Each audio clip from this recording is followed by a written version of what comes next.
ಇಂದು ಕುವೆಂಪು ಕಲಾಮಂದಿರದಲ್ಲಿ ಜಿಲ್ಲಾಡಳಿತ, ಜಿಲ್ಲಾ ಪಂಚಾಯಿತಿ ಹಾಗೂ ವಿವಿಧ ಇಲಾಖೆಗಳ ಸಹಯೋಗದೊಂದಿಗೆ ಸಂವಿಧಾನ ಶಿಲ್ಪಿ ಭಾರತ ರತ್ನ ಡಾಕ್ಟರ್ ಬಿಆರ್ ಅಂಬೇಡ್ಕರ್ ಅವರ 135ನೇ ಜನ್ಮದಿನಾಚರಣೆಯ ಸಮಾರಂಭವನ್ನ ಶಾಸಕರಾದ ಎಚ್.ಡಿ. ತಮ್ಮಯ್ಯ ಹಾಗೂ ವಿಧಾನ ಪರಿಷತ್ನ ಸದಸ್ಯರಾದ ಸಿ.ಟಿ. ರವಿ ಉದ್ಘಾಟಿಸಿದರು. ಉದ್ಘಾಟನೆಯ ನಂತರ ಶಾಸಕರಾದ ಎಚ್.ಡಿ. ತಮ್ಮಯ್ಯ ಮಾತನಾಡಿ 12ನೇ ಶತಮಾನದಲ್ಲಿ ಜಗಜ್ಯೋತಿ ಬಸವಣ್ಣನವರು ಕಂಡ ಸಮಾಜದ ಕನಸನ್ನ 18ನೇ ಶತಮಾನದಲ್ಲಿ ಡಾಕ್ಟರ್ ಬಿಆರ್ ಅಂಬೇಡ್ಕರ್ ಅವರು ಸಂವಿಧಾನವನ್ನ ರಚಿಸುವ ಮೂಲಕ ನನಸು ಮಾಡಿದ್ದಾರೆ. ಅವರು ದೈಹಿಕವಾಗಿ ನಮ್ಮನ್ನಗಲಿ 70 ವರ್ಷ ಕಳೆದರೂ ನಾವು ಅವರನ್ನ ನೆನಪಲ್ಲಿಟ್ಟುಕೊಂಡಿರುವುದಕ್ಕೆ ಕಾರಣ ಅವರು ನಮಗೆಲ್ಲರಿಗೂ ನೀಡಿರುವ ಕೊಡುಗೆಯಿಂದಾಗಿ ಎಂದರು. ಈ ಭೂಮಿಯ ಮೇಲೆ ಸೂರ್ಯಚಂದ್ರರು ಇರುವವರೆಗೆ ನಾವು ಬಸವಣ್ಣ ಮತ್ತು ಅಂಬೇಡ್ಕರ್ ಅವರನ್ನ ಮರೆಯಲು ಸಾಧ್ಯವಿಲ್ಲ ಎಂದರು. ನಮಿಸಿರಿ ಈಗೋ ಅಂಬೇಡ್ಕರರಿಗೆ ಶರಣು ಏಳಿಯಯ್ಯ ಬೊಗಸೆ ತುಂಬ ಮೀಸಲು ಗೊತ್ತಿದೆ ಇವರ ನೆನೆಯಿರಯ್ಯ. ನರಮಾನವರ ಮಧ್ಯೆ ಇದ್ದ ಅಂತರಗಳ ಬೆಸೆದವರು ಇವರು ಕಸಿದ ಕನಸುಗಳ ತಿರುಗಿ ಕೊಟ್ಟು ಇತಿಹಾಸ ಹಂಚಿದವರು ಅಂತೇಳಿ ಡಾಕ್ಟರ್ ಚಂದ್ರಶೇಖರ್ ಕಂಬಾರ್ ಅವರ ಒಂದು ಕವನವನ್ನು ನೆನಪು ಮಾಡ್ತಾ ಎಲ್ಲರಿಗೂ ಇವತ್ತು ಶ್ರೇಷ್ಠ ಇತಿಹಾಸಕಾರ, ಅರ್ಥಶಾಸ್ತ್ರಜ್ಞ, ರಾಜನೀತಿ ತಜ್ಞ, ಸಂವಿಧಾನ ಶಿಲ್ಪಿ, ಸಮಾಜ ಸುಧಾರಕ, ಮಾನವ ಹಕ್ಕುಗಳ ಹೋರಾಟಗಾರ ಮತ್ತು ಮಹಿಳಾ ಸಬಲೀಕರಣದ ರೂವಾರಿ, ಮಾನವತಾವಾದಿ, ಆಧುನಿಕ ಭಾರತ ಕಂಡ ಅದ್ವಿತೀಯ ರಾಜನೀತಿಜ್ಞ, ಉಜ್ವಲ ಧ್ರುವತಾರೆ, ಸಮಾನತೆಯ ಸೂರ್ಯ, ಮತ್ತೆ ಏನು ಬುದ್ಧ, ಬಸವ, ಅಂಬೇಡ್ಕರ್ ಹಲವಾರು ಮಹಾಪುರುಷರುಗಳಲ್ಲಿ ಪ್ರಥಮ ಸಾಲಿನಲ್ಲಿ ನಿಲ್ಲುವಂಥ ಶ್ರೀ ಬಾಬಾ ಸಾಹೇಬ್ ಅಂಬೇಡ್ಕರ್ ಅವರ 135ನೇ ಜನ್ಮದಿನದ ಆರ್ಥಿಕ ಶುಭಾಶಯಗಳನ್ನು ಸಲ್ಲಿಸಲಿಕ್ಕೆ ಬಯಸ್ತಾ ಇದ್ದೇವೆ. ಇನ್ನು ಮೊದಲನೇದಾಗಿ ಈಗಾಗಲೇ ವೇದಿಕೆ ಮೇಲಿರ್ತಕ್ಕಂಥ ಸಿ.ಟಿ. ರವಿ ಅವರು ಮಾತನಾಡ್ತಾ, ಡಿ.ಸಿ. ಅವರು ಮಾತನಾಡ್ತಾ, ನಮ್ಮ ನ್ಯಾಯಾಧೀಶರಾದ ಹನುಮಂತಪ್ಪನವರು ಮಾತನಾಡ್ತಾ ಡಾಕ್ಟರ್ ಬಿ.ಆರ್. ಅಂಬೇಡ್ಕರ್ ಅವರ ವಿಚಾರಧಾರೆಗಳು, ಡಾಕ್ಟರ್ ಅಂಬೇಡ್ಕರ್ ಅವರು ಬೆಳೆದ ಬಂದ ದಾರಿ, ಅವರು ಯಾರ ವಿರುದ್ಧ ಹೋರಾಟ ಮಾಡಿದ್ರು, ಆ ನಂತರ ಅವರು ಏನು ಸಾಧನೆ ಮಾಡಿದ್ರು ಅನ್ನೋ ಬಗ್ಗೆ ಅವರೆಲ್ಲ ಹೇಳಿದ್ದಾರೆ. ಆದರೆ ಸಮಾಜದ ಕಾರ್ಯಕ್ರಮದ ಕೊನೆಯಲ್ಲಿ ಸಮಾಜದ ಅಧ್ಯಕ್ಷತೆ ವಹಿಸಿ ಒಂದಷ್ಟು ಮಾತನಾಡುವಂಥದ್ದು ಧರ್ಮ, ಹಾಗಾಗಿ ಮಾತನಾಡ್ತಾ ಇದ್ದೇನೆ. ಒಂದು ಮಾತನ್ನ ಈ ಸಂದರ್ಭದಲ್ಲಿ ಹೇಳ್ತೇನೆ. 12ನೇ ಶತಮಾನದಲ್ಲಿ ಜಗಜ್ಯೋತಿ ಬಸವೇಶ್ವರರು ಏನು ಸಮಾಜದ ನಿರ್ಮಾಣದ ಕನಸನ್ನ ಕಂಡ್ರೆ, ಅದನ್ನ 20ನೇ ಶತಮಾನದಲ್ಲಿ ಬಂದಂತ ಡಾಕ್ಟರ್ ಬಿ.ಆರ್. ಅಂಬೇಡ್ಕರ್ ಅವರು ಆ ಸಮಾಜದ ಕನಸಿಗೆ ಸಂವಿಧಾನ ರೂಪಿಸುವ ಮೂಲಕ ಅಧಿಕೃತವಾದ ಮುದ್ರೆ ಒತ್ತಿದ್ದು ಅದು ಡಾಕ್ಟರ್ ಬಿ.ಆರ್. ಅಂಬೇಡ್ಕರ್ ಅನ್ನೋದನ್ನ ಈ ಸಂದರ್ಭದಲ್ಲಿ ಹೆಮ್ಮೆಯಿಂದ ಹೇಳಲಿಕ್ಕೆ ಬಯಸ್ತೇನೆ. ಅದೇ ರೀತಿ ಒಂದು ಮಾತನ್ನ ಹೇಳ್ತಾರೆ, ನೀವೆಲ್ಲ ಬಹಳ ಇಲ್ಲಿ 50-60 ವರ್ಷದ ಹಿಂದೆ ಇದ್ದವರೆಲ್ಲ ನೆನಪು ಮಾಡ್ಕೊಬೇಕು, ನಮಗೆ 57 ವರ್ಷ. ಆದ್ರೆ ಅಂಬೇಡ್ಕರ್ ಹುಟ್ಟಿದ್ದು 135 ವರ್ಷದ ಹಿಂದೆ. ಆದ್ರೆ ಅವರು ನಿಮ್ಮನ್ನೆಲ್ಲ ಬಿಟ್ಟು ಅಗಲಿದ್ದು ಈಗಾಗಲೇ ಸುಮಾರು 70 ವರ್ಷ ಆಗಿದೆ. 70 ವರ್ಷ ನಮ್ಮನ್ನು ಬಿಟ್ಟು ಅವರು ಅಗಲಿದ್ರು ಅವರ ವಿಚಾರಧಾರೆಗಳು, ಬಸವಣ್ಣನವರ ವಿಚಾರಧಾರೆಗಳು 70 ವರ್ಷ ಅಲ್ಲ. ಈ ಭೂಮಿ, ಈ ಜಗತ್ತು, ಈ ಪ್ರಪಂಚ ಎಲ್ಲಿವರೆಗೂ ಇರುತ್ತೋ ಅಲ್ಲಿವರೆಗೂ ಅಂಬೇಡ್ಕರ್ ಅವರ ವಿಚಾರಧಾರೆಗಳು ಜೀವಂತವಾಗಿರ್ತವೆ ಅನ್ನೋ ಒಂದು ಮಾತನ್ನು ಈ ಸಂದರ್ಭದಲ್ಲಿ ಹೇಳಲಿಕ್ಕೆ ಬಯಸ್ತಾ ಇದ್ದೀನಿ.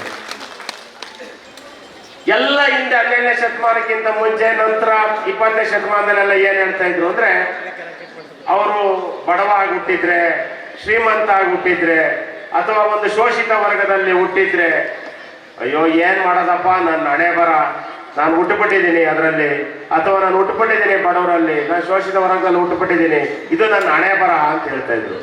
ಆದ್ರೆ 20ನೇ ಶತಮಾನದಲ್ಲಿ ಹುಟ್ಟಿದ ಡಾಕ್ಟರ್ ಬಿ.ಆರ್. ಅಂಬೇಡ್ಕರ್ ಹೇಳ್ತಾರೆ,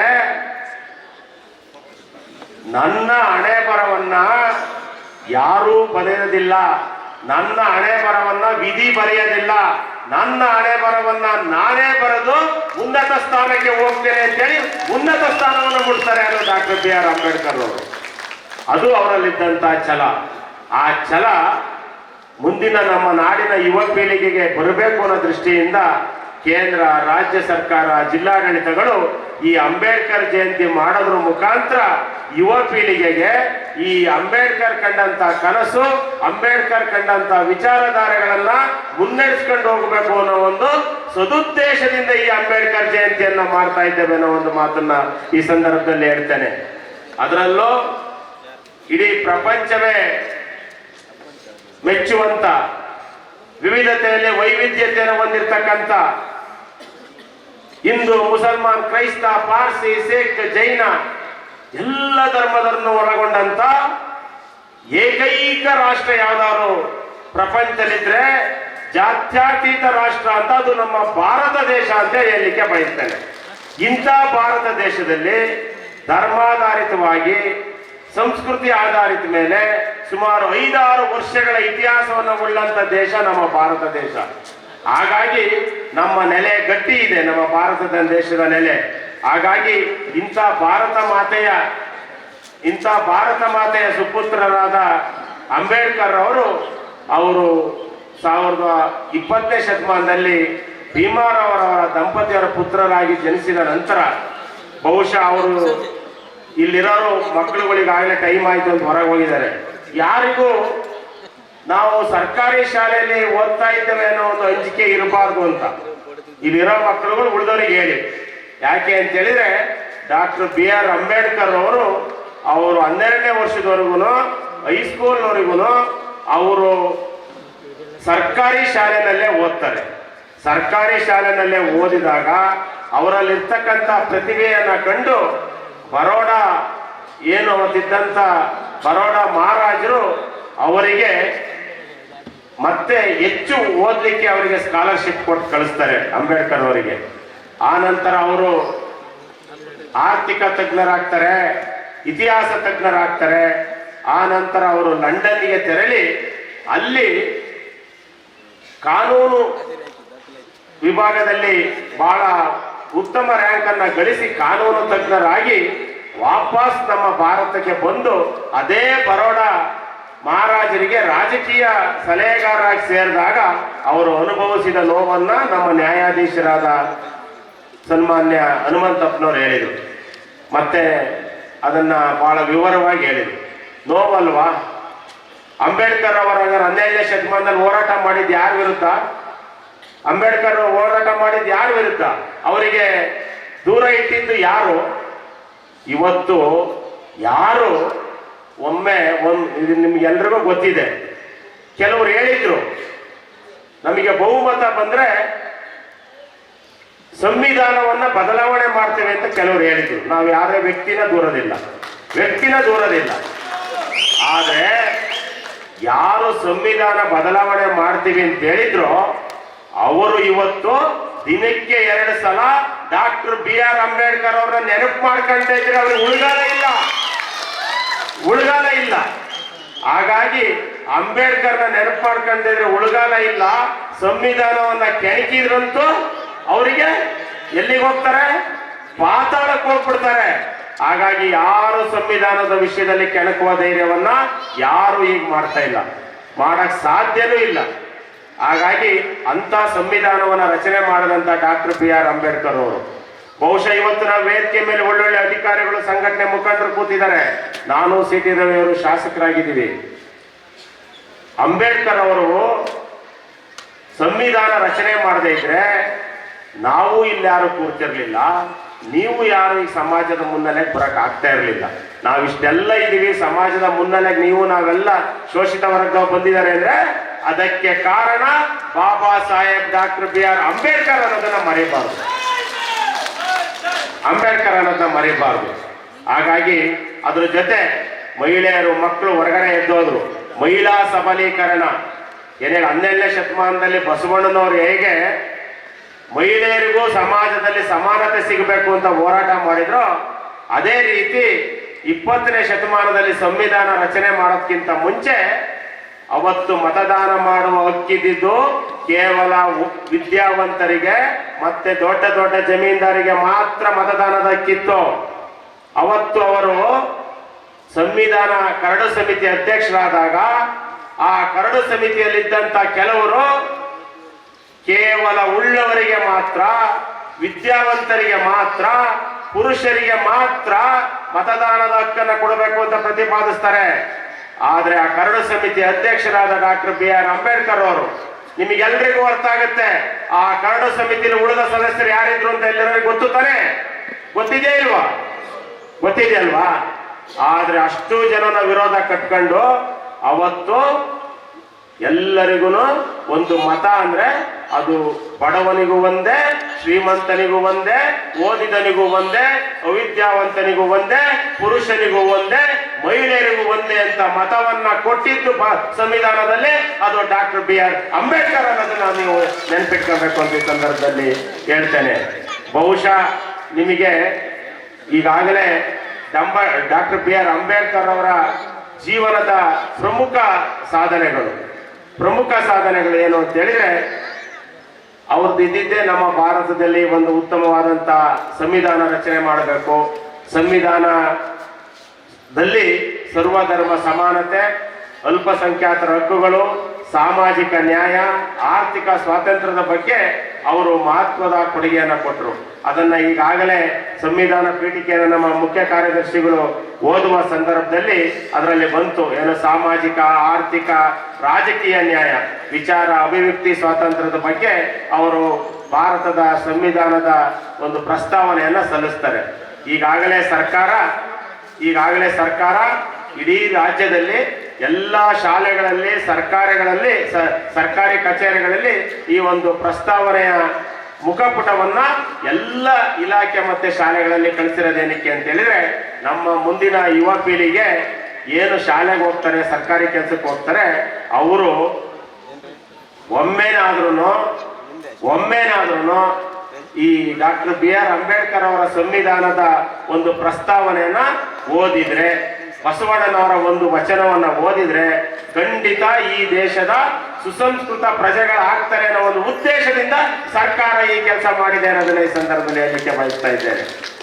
ಅದ್ರ ಜೊತೆ ಇನ್ನೊಂದು ಮಾತನ್ನು ಅಂಬೇಡ್ಕರ್ ಅವರು ಹೇಳ್ತಾರೆ. ಏನು ಅಂತ ಹೇಳಿದ್ರೆ, ವಿದ್ಯಾಭ್ಯಾಸ ಜ್ಞಾನವಿಲ್ಲದೆ ಇದ್ರೆ ಸ್ವಾತಂತ್ರ್ಯ ಇಲ್ಲ ಅಂತ. ವಿದ್ಯಾಭ್ಯಾಸ ಜ್ಞಾನ ಇಲ್ಲದೆ ಇದ್ರೆ ಸ್ವಾತಂತ್ರ್ಯ ಇಲ್ಲ ಅಂತ. ಅದೇ ರೀತಿ ಸ್ವಾತಂತ್ರ್ಯವಿಲ್ಲದೆ ಇದ್ರೆ ಪ್ರಗತಿ ಸಾಧ್ಯವಿಲ್ಲ ಅಂತ ಹೇಳ್ತಾರೆ. ಅದೆಷ್ಟು ಸರಿಯಾಗಿ ಹೇಳಿದ್ದಾರೆ ನೋಡಿ. ವಿದ್ಯಾಭ್ಯಾಸ ಮತ್ತೆ ಜ್ಞಾನ ಇಲ್ಲ ಅಂದ್ರೆ ಸ್ವಾತಂತ್ರ್ಯ ಇಲ್ಲ, ಸ್ವಾತಂತ್ರ್ಯ ಇಲ್ಲ ಅಂದ್ರೆ ನಮ್ಮ ದೇಶದ ಪ್ರಗತಿ ಇಲ್ಲ ಅನ್ನೋ ಒಂದು ಮಾತನ್ನ ಅಂಬೇಡ್ಕರ್ ಅವರು ಹೇಳಿದ ಮಾತನ್ನ ಈ ಸಂದರ್ಭದಲ್ಲಿ ಹೇಳಲಿಕ್ಕೆ ಬಯಸ್ತೇನೆ. ಇನ್ನು CT ರವಿಯವರು ಹೇಳಿದ ಮಾತನ್ನ ಮತ್ತೆ ನಾನು ಇನ್ನೊಂದ್ಸಲಿ ಪುನರಾವರ್ತನೆ ಮಾಡ್ತಾ ಇದ್ದೇನೆ. ಶಿಕ್ಷಣ ಎಂಬುದು ಹುಲಿಯ ಹಾಲಿದ್ದೆ ಅಂತ ಹೇಳ್ತಾರೆ. ಅದನ್ನ ಕುಡಿದಂತವ್ರು ಅಂದ್ರೆ ಹೆಂಗೆ ಹುಲಿ ಹಾಲನ್ನ ಕುಡಿದ್ರೆ ಗರ್ಜಿಸುತ್ತೋ ಅದೇ ರೀತಿ ಪ್ರತಿಯೊಬ್ಬ ವ್ಯಕ್ತಿ ಈ ಶಿಕ್ಷಣ ಎಂಬ ಹುಲಿಯ ಹಾಲನ್ನ ಕುಡಿದ್ರೆ ಆ ವ್ಯಕ್ತಿ ಅನ್ಯಾಯ ಮತ್ತೆ ಅಸಮಾನತೆಯ ವಿರುದ್ಧ ಗರ್ಜಿಸಿ ನಿಲ್ಲುವಂತಾಗ್ತಾನೆ ಅನ್ನೋ ದೃಷ್ಟಿಯಿಂದ ಆ ಮಾತನ್ನ ಹೇಳಿದ್ರು. ಅದನ್ನ ಈ ಸಂದರ್ಭದಲ್ಲಿ ಹೇಳಲಿಕ್ಕೆ ಬಯಸ್ತಾ ಇದ್ದೇನೆ. ಇನ್ನು ಡಾಕ್ಟರ್ BR ಅಂಬೇಡ್ಕರ್ ಅವರ ಜಯಂತಿಯನ್ನ ಆಚರಿಸೋದ್ರ ಮುಖಾಂತರ ಅವರ ತತ್ವ ಮತ್ತೆ ಆದರ್ಶ ಸಾಧನೆಗಳನ್ನ ನೆನಪಿಸಿಕೊಂಡು ತಮ್ಮ ಬದುಕಿನಲ್ಲಿ ಯುವ ಪೀಳಿಗೆಗಳು ಅಳವಡಿಸ್ಕೊಬೇಕು ಅಂತ ಹೇಳ್ತಾ, ಅಂಬೇಡ್ಕರ್ ಅವರು ಬಹುಶಃ ಅವರು ಹೇಗಿದ್ರು ಅಂತ ಹೇಳಿದ್ರೆ, ಅವರು ನೊಂದವರ ಬಾಳಿಗೆ ಬೆಳಕಾದಂಥವ್ರು. ಏನೇಳಿ ಈ ನಮ್ಮ ದೇಶದ ನೊಂದವರ ಬಾಳಿಗೆ ಬೆಳಕಾದಂಥವ್ರು. ಸಮಾನತೆಯ ಬೀಜವನ್ನ ಬಿತ್ತಿದ ಭೀಮರಾವ್, ಸಮಾನತೆಯ ಬೀಜವನ್ನ ಬಿತ್ತಿದ್ದು ಡಾಕ್ಟರ್ BR ಅಂಬೇಡ್ಕರ್ ಅವರು. ದಿಕ್ಕಿಲ್ಲದವರನ್ನ ದೊರೆಯಾಗಿಸಿದ ವೈದ್ಯರು ಸಹ ಡಾಕ್ಟರ್ BR ಅಂಬೇಡ್ಕರ್ ಆಗಿರ್ತಾರೆ. ದೀನ ದಲಿತ ಧರ್ಮ ನಿರತರ ಮಹಾನಾಯಕರಾಗಿರ್ತಾರೆ. ನಮ್ಮೆಲ್ಲರ ಪ್ರೀತಿಯ ಸಾಹೇಬರಾಗಿರ್ತಾರೆ. ಅವರ್ಯಾರು ಅಲ್ಲ, ಸಂವಿಧಾನ ಶಿಲ್ಪಿ ಡಾಕ್ಟರ್ BR ಅಂಬೇಡ್ಕರ್ ಅನ್ನೋದನ್ನ ಈ ಸಂದರ್ಭದಲ್ಲಿ ಹೇಳ್ತಾ, ಬಹುಶಃ ಇನ್ನೂ ಹೆಚ್ಚು ಮಾತನಾಡ್ಬೋದಿತ್ತು, ಆದರೆ ಸಮಯದ ಕೊರತೆ ಇದೆ. ಈಗಾಗಲೇ ನಮ್ಮ ನ್ಯಾಯಾಧೀಶರಾದ ಹನುಮಂತಪ್ಪನವರು ಮಾತನಾಡಿದ ಮೇಲೆ ಮತ್ತೇನು ಉಳಿಸಿರೋದಿಲ್ಲ ಅನ್ನೋ ಒಂದು ಮಾತನ್ನ ಹೇಳ್ತಾ, ಅವರು ಈ ದೇಶದ ಏನು ಅಸ್ಮಿತೆ ಮತ್ತೆ ಅದನ್ನ ರಚಿಸಿದ ಮಹಾನ್ ಚೇತನ ಅಂಬೇಡ್ಕರ್ ಅವರನ್ನ ನಾವೆಂದಿಗೂ ಮರೆಯಬಾರದು. ಅವ್ರು ಹೇಳಿದಂತ ಇನ್ನೊಂದು ಮಾತು ಏನು ಅಂತ ಹೇಳಿದ್ರೆ, ನಾವೆಲ್ಲರೂ ಹೇಳಿದ್ನಲ್ಲ, ಅವರು 135 ವರ್ಷದ ಹಿಂದೆ ಹುಟ್ಟಿದ್ದಾರೆ, 70 ವರ್ಷ ಆಯ್ತು ನಮ್ಮನ್ನಾಗಲಿ. ಆದ್ರೆ ಅವ್ರು ಹೇಳೋದೇನು ಅಂದ್ರೆ, ಎಷ್ಟು ದಿನ ಬದುಕುತ್ತೇವೆ ಎನ್ನುವುದು ಮುಖ್ಯವಲ್ಲ, ಎಷ್ಟು ದಿನ ಬದುಕುತ್ತೇವೆ ಅನ್ನೋದು ಮುಖ್ಯವಲ್ಲ, ಬದುಕಿದ್ದ ದಿನಗಳಲ್ಲಿ ಏನು ಮಾಡೋದಿರ್ತೇವೆ, ಏನು ಮಾಡಿದ್ವಿ ಅನ್ನೋದು ಮುಖ್ಯ ಅನ್ನೋದನ್ನ ಅವತ್ತು ಡಾಕ್ಟರ್ BR ಅಂಬೇಡ್ಕರ್ ಹೇಳಿದ್ರಿಂದ 70 ವರ್ಷ ಆದ್ರೂ ಅವರ ವಿಚಾರಧಾರೆ ಇದ್ದೇ ಅನ್ನೋದನ್ನ ಮಾತನ್ನ ಈ ಸಂದರ್ಭದಲ್ಲಿ ಹೇಳ್ತಾ, ನಾವೆಲ್ಲ ಅಂಬೇಡ್ಕರ್ ಅವರ ಬದುಕು, ಬರಹ, ಹೋರಾಟಗಳತ್ತ ಮುಖ ಮಾಡಿ ಅವರ ಸಂದೇಶವನ್ನ ಗಂಭೀರವಾಗಿ ಪರಿಗಣಿಸಿ ಸಬಲೀಕರಣದತ್ತ ಮುನ್ನಡೆಯೋಣ ಅಂತ ಹೇಳ್ತಾ, ನಾವು ಮನೆಗಳಲ್ಲಿ ಅಥವಾ ಕಚೇರಿಗಳಲ್ಲಿ ಕೇವಲ ಅಂಬೇಡ್ಕರ್ ಅವರ, ಬುದ್ಧನ, ಬಸವನ ಫೋಟೋ ಇಟ್ಕೊಳ್ಳೋದು ಅಥವಾ ಇನ್ನೂ ಹಲವಾರು ಮಹಾಪುರುಷರ ಫೋಟೋ ಇಟ್ಕೊಳ್ಳೋದು ಅಷ್ಟೇ ಅಲ್ಲ, ಅವರ ವಿಚಾರಧಾರೆಗಳನ್ನ ನಾವು ಮುಂದಿನ ಯುವ ಪೀಳಿಗೆ ತಗೊಂಡು ಹೋಗ್ಬೇಕು ಅಂತ. ಈಗಾಗಲೇ ಅವರು ಕೈ ಎತ್ತಿದ್ರು, ಎಷ್ಟು ಜನ ಅಂಬೇಡ್ಕರ್ ಅವರ ಪುಸ್ತಕವನ್ನು ಓದಿದ್ರಿ ಅಂದ್ರೆ ಕೇವಲ ಒಂದು 5-6 ಜನ ಬೆರಳೆಣಿಕೆ ಅಷ್ಟು ಜನ ಮಾತ್ರ ಎತ್ತಿದ್ರು.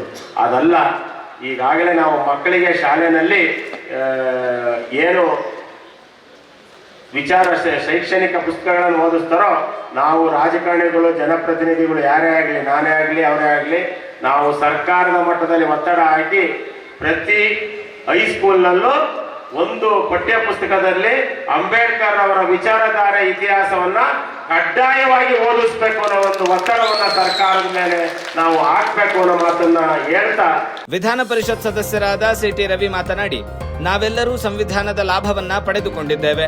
ಸಂವಿಧಾನ ಇಲ್ಲದೆ ಹೋದರೆ ನಾನು MLA ಆಗಲು, ಮಂತ್ರಿಯಾಗಲು ಸಾಧ್ಯವಾಗುತ್ತಿರಲಿಲ್ಲ. ಸಂವಿಧಾನವನ್ನ ರಚಿಸುವ ಮೂಲಕ ಅಂಬೇಡ್ಕರ್ ಅವರು ಎಲ್ಲರಿಗೂ ಸಮಾನವಾಗಿ ಬದುಕುವ ಹಕ್ಕನ್ನು ಕೊಟ್ಟಿದ್ದಾರೆ ಎಂದರು. ಇವತ್ತು ಶಿಕ್ಷಣ ಅದು ನಮ್ಮೊಂದು ಹಕ್ಕು, ಅದು ನಮ್ಮ ಮೂಲಭೂತ ಹಕ್ಕು. ಶಿಕ್ಷಣದಿಂದ ಯಾರು ವಂಚಿತರಾಗೋದಕ್ಕೆ ಸಾಧ್ಯ ಇಲ್ಲ, ವಂಚಿತರಾಗಬಾರದು, ಅವಕಾಶ ಇದೆ. ಹಾಗಿದ್ರೆ ದಕ್ಕಿಸ್ಕೊಳ್ಬೇಕಾಗಿರೋ ಜವಾಬ್ದಾರಿ ಯಾರ್ದು? ಅದು ನಮ್ಮ ಹೊಣೆ. ಡಾಕ್ಟರ್ BR ಅಂಬೇಡ್ಕರ್ ಅವರು 64 ಸ್ನಾತಕೋತ್ತರ ಪದವಿಯನ್ನ ಪಡೆದಿದ್ರಂತ. ಎಷ್ಟು ಜ್ಞಾನ ಇರ್ಬೋದು, ಎಷ್ಟು ಜ್ಞಾನಿ ಇರ್ಬೋದು ಅಂತ ಊಹೆ ಮಾಡಲಿಕ್ಕೂ ಸಾಧ್ಯ ಇಲ್ಲ. ತನ್ನೆಲ್ಲ ಜ್ಞಾನದ ವಿದ್ವತ್ತನ್ನ ತನ್ನ ಸ್ವಂತಕ್ಕಾಗಿ ಉಪಯೋಗಿಸಲಿಲ್ಲ. ಸ್ವಂತಕ್ಕಾಗಿ ಉಪಯೋಗಿಸಿದ್ರೆ ಬಹುಶಃ ಅವರ ಮೊಮ್ಮಕ್ಕಳು ಅವರು ನೆನಪನ್ನು ಮಾಡ್ಕೊಳ್ತಿರ್ಲಿಲ್ಲ. ಅವರು ರಾಷ್ಟ್ರಕ್ಕಾಗಿ ಉಪಯೋಗಿಸಿದ್ರು, ಸಮಾಜಕ್ಕಾಗಿ ಉಪಯೋಗಿಸಿದ್ರು, ಕಟ್ಟಕಡೆಯ ಮನುಷ್ಯನಿಗಾಗಿ ಉಪಯೋಗಿಸಿದ್ರು. ಆ ಕಾರಣಕ್ಕೆ ನಾವು ಅವರ 135ನೇ ಜನ್ಮದಿನೋತ್ಸವವನ್ನು ಆಚರಿಸ್ತಾ ಇದ್ದೀವಿ.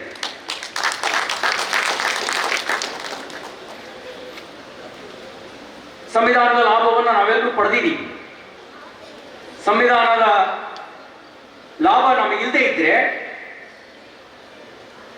ನಾನು MLA ಆಗಿ ಮಂತ್ರಿ ಆಗೋದಕ್ಕೆ, ತಮ್ಮಯ್ಯನವರು MLA ಆಗೋದಕ್ಕೆ, ಅಥವಾ ಬಹಳಷ್ಟು ಜನ ಜನಪ್ರತಿನಿಧಿಗಳಾಗೋದಕ್ಕೆ ಸಾಧ್ಯನೇ ಆಗ್ತಿರ್ಲಿಲ್ಲ. ಪಟೇಲರ ಮಕ್ಕಳು ಪಟೇಲರು, ಪಾಳೆಗಾರರ ಮಕ್ಕಳು ಪಾಳೆಗಾರರು, ಶಾನ್ಭೋಗರ ಮಕ್ಕಳು ಶಾನ್ಭೋಗರು, ರಾಜರ ಮಕ್ಕಳು ರಾಜರು ಅನ್ನುವ ಪದ್ಧತಿಗೆ ನಮ್ಮ ಸಂವಿಧಾನ ಅವಕಾಶ ಕೊಡಲಿಲ್ಲ. ನಮ್ಮ ಸಂವಿಧಾನ ಪ್ರಜಾಪ್ರಭುತ್ವ ವ್ಯವಸ್ಥೆಯನ್ನ ಹಾಕೊಡ್ತು. ಆ ಪ್ರಜಾಪ್ರಭುತ್ವದ ವ್ಯವಸ್ಥೆಯಲ್ಲಿ ಪ್ರಭುಗಳು ಯಾರು? ಪ್ರಭುಗಳು? ನಾವೇ ಪ್ರಭುಗಳು, ಪ್ರಜೆಗಳೇ ಪ್ರಭುಗಳು. ಮತದ ಹಕ್ಕು ಕೊಡಬೇಕಾದ್ರೆ ಒಂದು ಮಾತನ್ನು ಹೇಳ್ತಾರೆ ಡಾಕ್ಟರ್ ಅಂಬೇಡ್ಕರ್ ಅವರು, ನಾನೊಂದು ಬ್ರಹ್ಮಾಸ್ತ್ರವನ್ನ ಕೊಡ್ತಾ ಇದ್ದೀನಿ, ಅರಿತು ಬಳಸಿದರೆ, ಸ್ವಾರ್ಥಕ್ಕಾಗಿ ಬಳಕೆ ಮಾಡದೇ ಇದ್ರೆ, ಸಂಕುಚಿತ ಆಶೆಗೆ ಬಲಿಯಾಗದೇ ಇದ್ರೆ, ಸಣ್ಣತನಕ್ಕೆ ದುರ್ಬಳಕೆ ಮಾಡಿಕೊಳ್ಳದೆ ಇದ್ರೆ, ಈ ಬ್ರಹ್ಮಾಸ್ತ್ರ ಪ್ರತಿಯೊಬ್ಬರ ಬದುಕನ್ನ ಬದಲಾಯಿಸ್ತಕ್ಕಂಥ ಅಸ್ತ್ರ ಆಗುತ್ತೆ ಮತ್ತು ಭಾರತದ ಭವಿಷ್ಯವನ್ನ ಬರೆಯುವ ಅಸ್ತ್ರ ಆಗುತ್ತೆ ಅಂತ ಹೇಳಿದ್ರು. ಯಾವುದಾದ ಅಸ್ತ್ರ? ಸಾರ್ವತ್ರಿಕ ಮತದ ಹಕ್ಕು.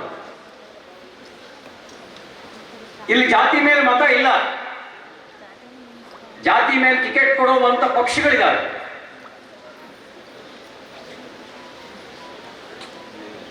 ಹಣದ ಮಣೆ ಹಾಕಿ ಟಿಕೆಟ್ ಕೊಡುವ ಪಕ್ಷಗಳಿದ್ದಾರೆ, ನಾಯಕರಿದ್ದಾರೆ, ಹಣ ತಗೊಂಡು ಟಿಕೆಟ್ ಕೊಡುವಂತ ನಾಯಕರುಗಳಿದ್ದಾರೆ. ಆದರೆ ನಮ್ಮ ಸಂವಿಧಾನ ಸಾರ್ವತ್ರಿಕ ಮತದ ಹಕ್ಕನ್ನು ಕೊಡ್ತು. ಹಕ್ಕನ್ನು ಕೊಡಬೇಕಾದ್ರೆ ಹೇಳಿದ್ವಿ ಏನು ಅಂದ್ರೆ, ಇದನ್ನು ಅರಿತು ಬಳಸಿದ್ರೆ ಇದು ನಿಮ್ಮ ಬದುಕನ್ನು ಬದಲಾಯಿಸ್ತಕ್ಕಂಥ ಬ್ರಹ್ಮಾಸ್ತ್ರ ಆಗುತ್ತೆ ಅಂತ ಹೇಳಿದ್ರು. ಎಷ್ಟು ಜನ ಇದನ್ನು ಅರಿತು ಬಳಸ್ತಾ ಇದ್ದೀವಿ? ಚಿಂತಿಸಬೇಕಾದ ಅವಶ್ಯಕತೆ ಇದೆ, ಆಲೋಚಿಸಬೇಕಾದ ಅವಶ್ಯಕತೆ ಇದೆ. ಇದು ಜಾತಿ ಕಾರಣಕ್ಕೆ ಬಳಕೆ ಆಗಬೇಕಾಗಿರುವ ಅಸ್ತ್ರ ಆಗಬಾರ್ದು. ತಾತ್ಕಾಲಿಕ ಲಾಭದ ಕ್ಷಣಿಕ ಮೋಹದ ಆಸೆಗೆ ಬಳಕೆ ಆಗುವಂತ ದುರ್ಬಲ ಅಸ್ತ್ರವನ್ನ ಬಾಬಾ ಸಾಹೇಬ್ ನಮಗೆ ಕೊಡಲಿಲ್ಲ. ಬಾಬಾ ಸಾಹೇಬ್ ನಮಗೆ ಕೊಟ್ಟಿದ್ದು ನಮ್ಮ ಬದುಕನ್ನು ಬದಲಾಯಿಸೋದು ಮಾತ್ರ ಅಲ್ಲ, ಭಾರತದ ಭವಿಷ್ಯವನ್ನು ರೂಪಿಸ್ತಕ್ಕಂಥ ಅಸ್ತ್ರವನ್ನು ಕೊಟ್ಟರು. ಅರಿತು ಬಳಸಬೇಕೋ ಬೇಡವೋ? ಅರಿತು ಬಳಸುವಂತ ಹೊಣೆಗಾರಿಕೆ, ಜವಾಬ್ದಾರಿ ನಮ್ಮ ಮೇಲಿದೆ. ಆ ರೀತಿ ಬಳಕೆ ಮಾಡಿಕೊಳ್ಳೋದ್ರ ಮೂಲಕ ನಾವು ಜಯಂತಿಯನ್ನು ಆಚರಿಸಿದ್ರೆ ಅದು ಸಾರ್ಥಕ ಆಗುತ್ತೆ.